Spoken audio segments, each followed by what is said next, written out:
So what do I think this Gengar Mimikyu GX tag team would get? So really the main focus of this Gengar is the rest of the card is flawless. We were able to get the white little fuzzies off the front of the Gengar. The back was amazing condition.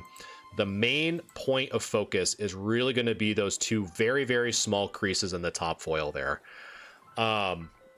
So I think, you know, creases have a pretty significant impact on a grade, right? I have cards that have been absolutely flawless with maybe one crease that looks, you know, more man-made than anything, come back as a 6 in past experiences.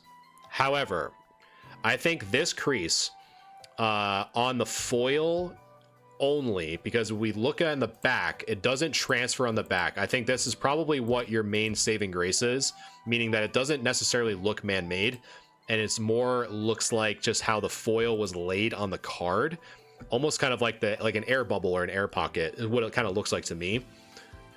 Now the question is, you know, do I think this card get a PSA 6? And for your case, I do not think it would.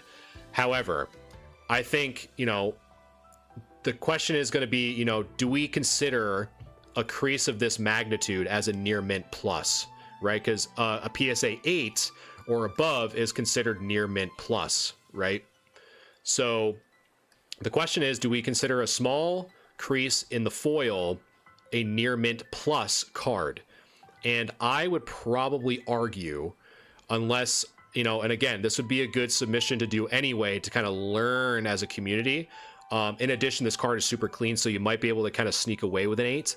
I think that it would probably be more of a 7 than an 8, because I just have a hard time.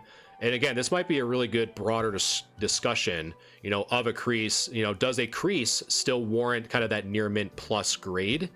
And I would probably be more in the argument that no, because, you know, if there's a card like if this Gengar, you know, that doesn't have that crease but had something else wrong with it, you know, it kind of wiggles into different territory there.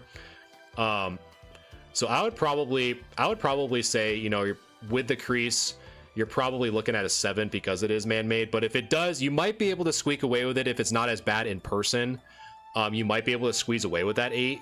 And I honestly, you know, would hope that that's the case for you.